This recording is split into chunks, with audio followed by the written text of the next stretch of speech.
നമസ്കാരം. ഞാൻ ജ്യോത്സ്യൻ ആറ്റുകാൽ ശിവദാസ്. ശിവപാർവതി ജ്യോതിഷത്തിലോട്ട് എൻ്റെ എല്ലാ മാന്യ പ്രേക്ഷകർക്കും സ്വാഗതം. ഇന്നിവിടെ പറയുന്നത് മേടമാസത്തിൽ ഏറ്റവും അധികം ഗുണഫലങ്ങൾ സിദ്ധിക്കുന്ന രാശിക്കാരുടെ കാര്യമാണ് പറയുന്നത്.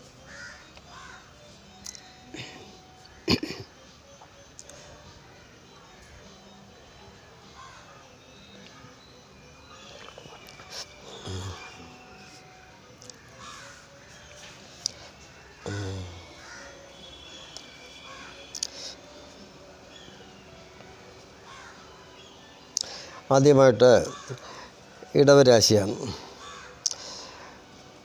ഇടവരാശിക്കാർക്ക് ഈ വേഴം ധനസ്ഥാനത്തുള്ളത് കൊണ്ട് തന്നെ എല്ലാവിധമായ ഐശ്വര്യവും ഭാഗ്യവും നമ്മൾ നല്ല കാര്യങ്ങൾ ചിന്തിക്കാനും പ്രവർത്തിക്കാനും കഴിയും. അതുവഴി നമുക്ക് നല്ല പുരോഗതി ഉണ്ടാക്കാനും സാധിക്കും എന്ന് തന്നെയാണ് ആ വേഴം പറയുന്നത്.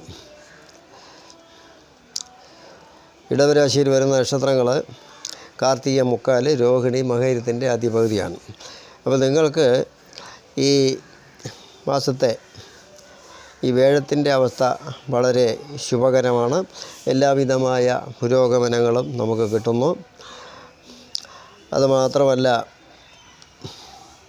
ഏപ്രിൽ 19 ശേഷം നിങ്ങളുടെ ചന്ദ്രലഗ്നാധിപനായിട്ടുള്ള ശുക്രൻ ആ രാശിയിൽ പ്രവേശിക്കുന്നു. ആയതിനാൽ ഭാഗ്യങ്ങൾ ഉണ്ട്.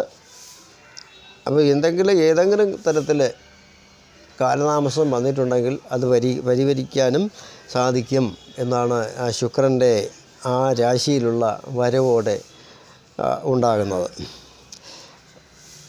പ്രാർത്ഥന ഉണ്ടാവുക, പിന്നെ ദൈവാനുഗ്രഹം വർദ്ധിപ്പിക്കുക, മഹാവിഷ്ണു പ്രീതികരമായ കാര്യങ്ങൾ ചെയ്യുകയാണെങ്കിൽ നമുക്ക് കാലതാമസങ്ങൾ ഒഴിവാക്കി പെട്ടെന്ന് തന്നെ കാര്യങ്ങൾ നടത്തിയെടുക്കാനായിട്ട് സാധിക്കും എന്നാണ് കാണുന്നത്.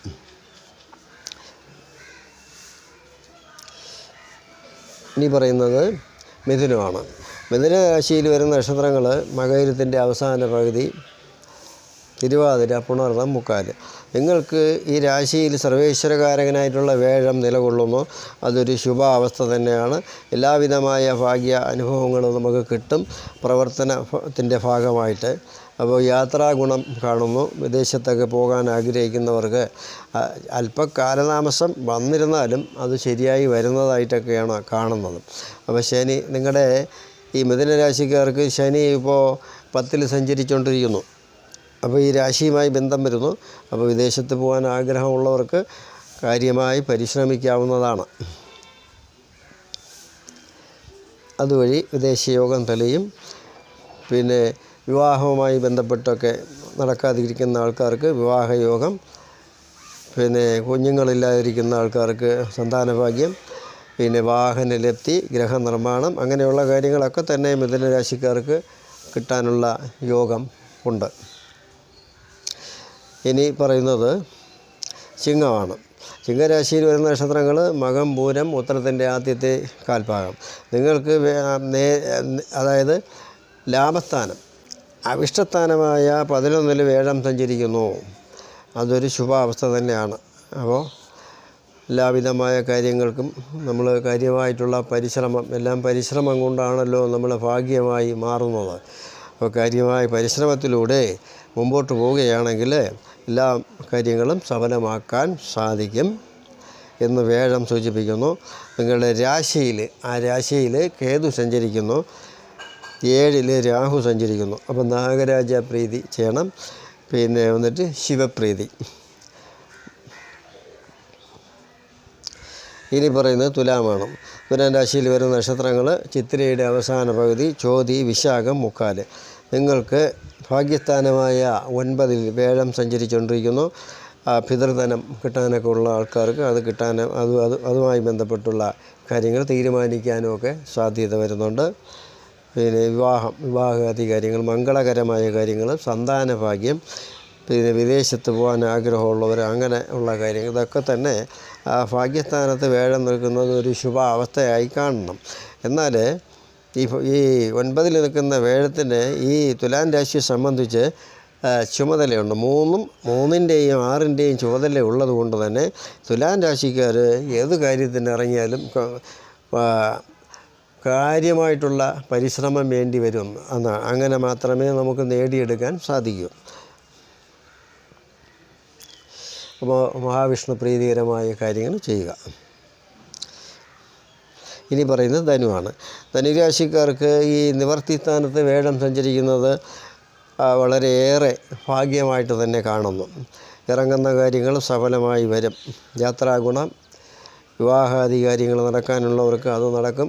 സന്താനഭാഗ്യം ഉണ്ടാകുന്നതായി കാണുന്നു. യാത്രാഗുണം, വാഹനലബ്ധി, ഗൃഹനിർമ്മാണം, അങ്ങനെയുള്ള എല്ലാ കാര്യങ്ങളും നടക്കും എന്ന് വേഴം നിവർത്തിസ്ഥാനത്ത് നിന്നുകൊണ്ട് പറയുന്നു.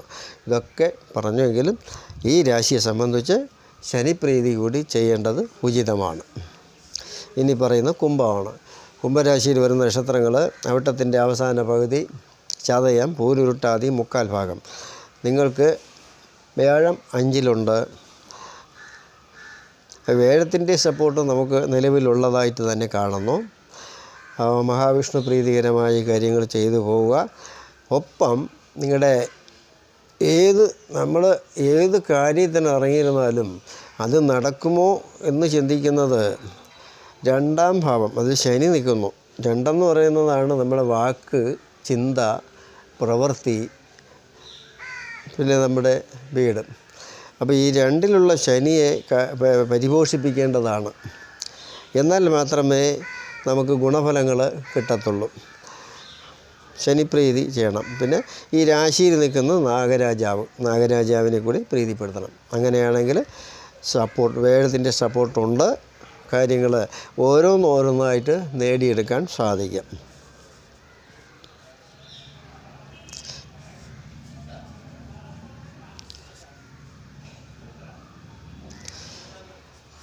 അപ്പോൾ കൂടുതൽ ഭാഗ്യാനുഭവങ്ങൾ സിദ്ധിക്കുന്ന രാശിക്കാരുടെ കാര്യമാണ് പറഞ്ഞത്. അപ്പോൾ ഈ പറഞ്ഞിട്ടുള്ള കാര്യങ്ങൾ ഒക്കെ തന്നെ നിങ്ങൾക്ക് അനുഭവത്തിൽ ഭാഗ്യമായി വരട്ടെ എന്ന് ഞാൻ പ്രാർത്ഥിക്കുന്നു. നന്ദി, നമസ്കാരം.